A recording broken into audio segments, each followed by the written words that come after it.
Chinese stocks like Alibaba, Tencent, JD, and Pinduoduo have all taken a huge hit recently.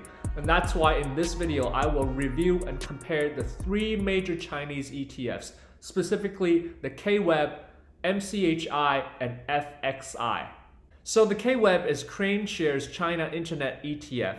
MCHI is BlackRock's iShares MCSI China ETF. And finally, FXI is iShares China Large Cap ETF. So what's the difference between these three ETF and which one is the best in my opinion? Now, before we proceed, I want to mention this video is for entertainment purposes only. You should never be basing your investment decision on some guy on the internet. And with all the regulatory risks still involved in Chinese stocks, definitely proceed with caution. Okay, with that out of the way, let's now review and compare the three Chinese ETFs, specifically their assets under management, holdings, yield and fees, as well as their past performances. Let's first look at their assets under management, or AUM. So as of today, at the time of the video, now notice these will constantly change, but KWEB has about $5.2 billion in assets, while MCHI has 5.8 and FXI has 4.6 billion. So out of these three ETFs, MCHI is the biggest among them all. And when you have the most assets under management, it also shows you have a lot more trading volume, you're a lot more liquid, and it also shows that investors have more faith in this specific ETF. Let's now go over the top holdings for each ETF. So the KWEB ETF is more focused on the Chinese internet tech names. Some of its top holdings include Tencent at 10.9%, Alibaba at 9.4%, JD 8.1%, Pinduoduo at 7.8%, and Meituan at 7.65%. And these top 5 companies account for more than 43.9% of the total ETFs. I also want to call out, when you look at the top 5 holdings, you'll see names like Baba, JD, and Pinduoduo. These names purchased here are actually listed in the US exchange. So this also means they may be subject to more regulatory risk, not from only Beijing, but as well as Washington and the SEC. Let's now jump to the next ETF, the MCHI. MCHI ETF's top holdings are Tencent at 12.7%, Alibaba 11.8%, you have Meituan 3.75%, and you have China Construction Bank 2.55%, and JD at 2.38%.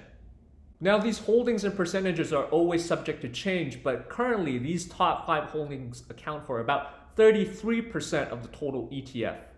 Now notice the Baba shares, there's the number 9988 beside it, and that's the ticker number for the Hong Kong Stock Exchange for Baba. So what BlackRock has done here very cleverly is they've purchased the Baba shares on the Hong Kong exchange rather than the US listed version. And what they've essentially done here is to minimize risk that, potential risk that if Baba does get delisted from the US, if it does happen, then they'll be able to minimize that risk as the Baba shares they hold are domestically held in Hong Kong.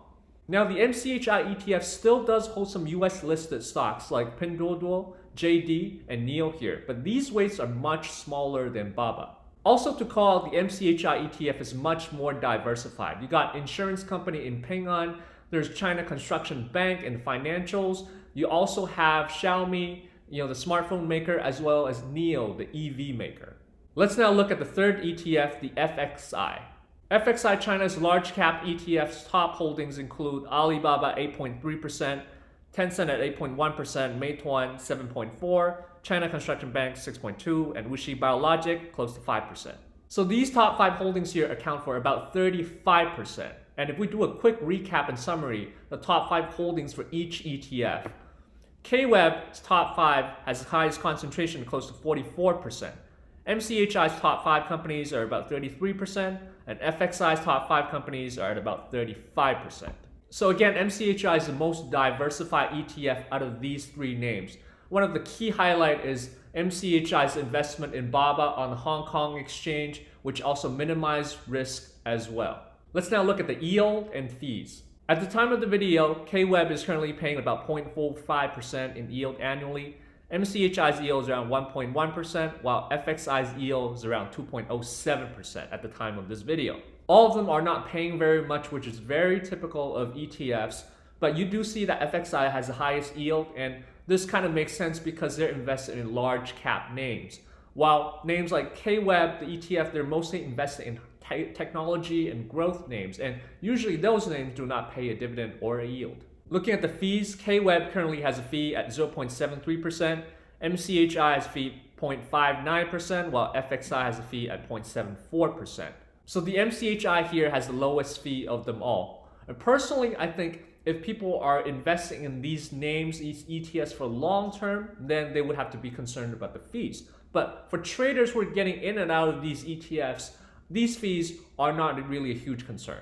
Let's also take a quick look at the past performances of these three ETFs. So KWEB ETF is down 35% year to date at the time of the video.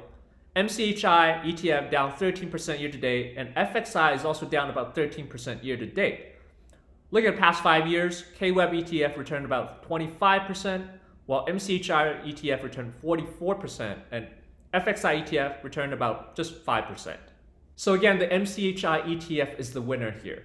Personally, I'm not really invested in Chinese stocks and Chinese ETFs that much, but if I were to choose one out of these three ETFs, and if I really have to choose one, it would be MCHI. MCHI ETF is the most diversified ETF out of these three names. The fact that its top holdings are also holding the Hong Kong exchange shares, then the US listed shares, also minimizes any SEC or US regulatory risk. Fees are the lowest at around 0.59% relative to the other two ETFs. As well as we're looking at the past performances, we can see that in a downturn, it can withstand pressure pretty well, and on an upside, it also performs quite well relative to the other two ETFs. So there you go. I hope you find this video information useful. Please be sure to like and subscribe to support this channel. I hope you enjoyed the video. Thank you so much for watching. I'll see you guys next time.